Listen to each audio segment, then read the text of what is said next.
Commissioner Clay-Flores, you've asked for a point of personal privilege. Yeah, Commissioner Moody, the one time I wanted you to speak longer so that I could have time to get my thoughts together and calm down a little bit. So I had my swearing-in ceremony last Thursday because I wanted to take this time instead. Well, one, I got sworn in 4 years ago in the middle of COVID, so it could only have 10 people at my ceremony. And also because I want to use this time to read a statement so that my emotions don't get the better of me.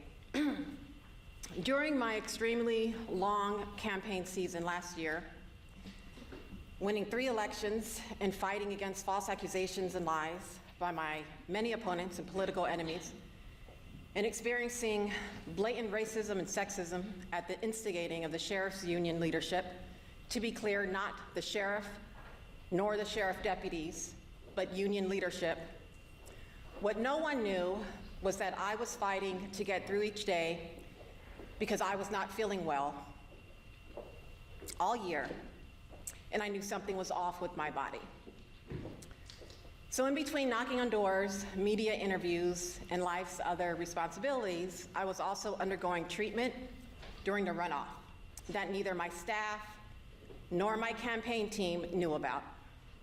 But I still wasn't getting better. So through months of doctor's appointments and labs drawn and treatments, the weekend when early voting was starting for the November election, I was diagnosed with colon cancer. In those last few weeks of a grueling campaign year, while I was giving speeches at political rallies and giving media interviews, I finally knew what was going on with my body. While I kept smiling for pictures on social media and working with constituents, at the forefront of my mind was the fact that not only did I have a large tumor in my colon, but it was bleeding.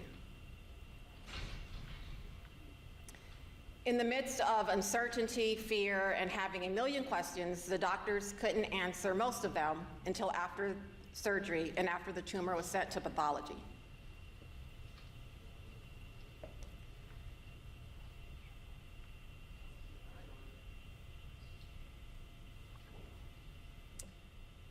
The only answer I knew for sure that has sustained me through the entirety of my life was my relationship with Christ and trusting His sovereignty.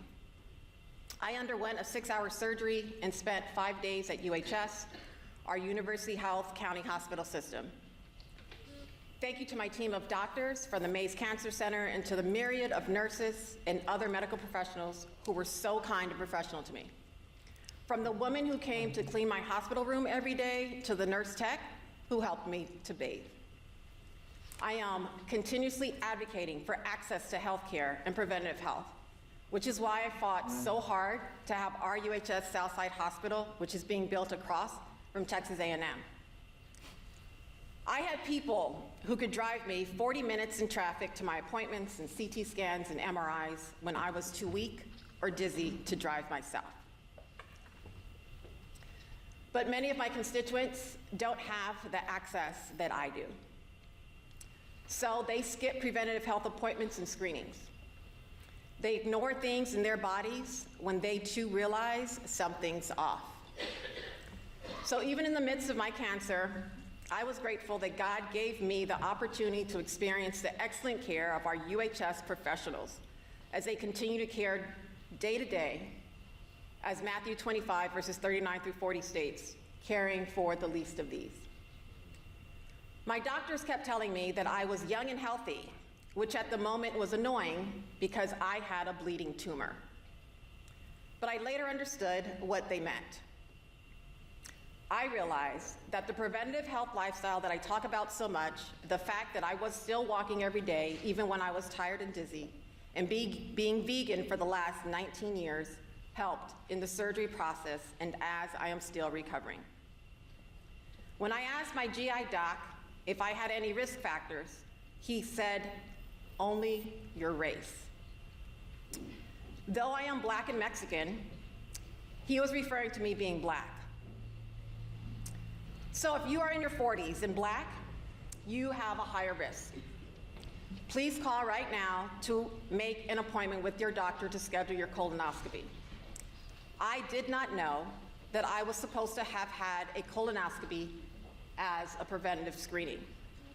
And the reality is, for those of you who know me personally, I am super squirmish and scared of needles, so I probably would have procrastinated anyway.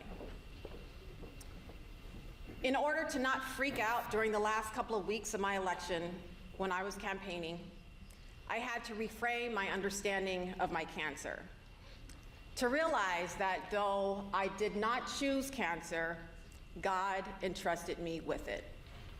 So now I need to do something about it.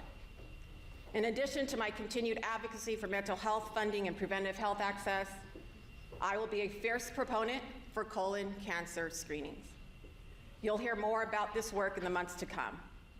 I may still miss some commissioner court meetings, depending on future long-term care, but to my constituents, know that my staff and I will continue to work hard for Precinct 1 and will continue to get big things done during my second term. Do not procrastinate. Colonoscopies save lives. Thank you. Thank you, Commissioner Clay-Flores. Thank you for your courage, thank you for your advocacy, and thank you for your service for the constituents of your precinct. Thank you, Judge.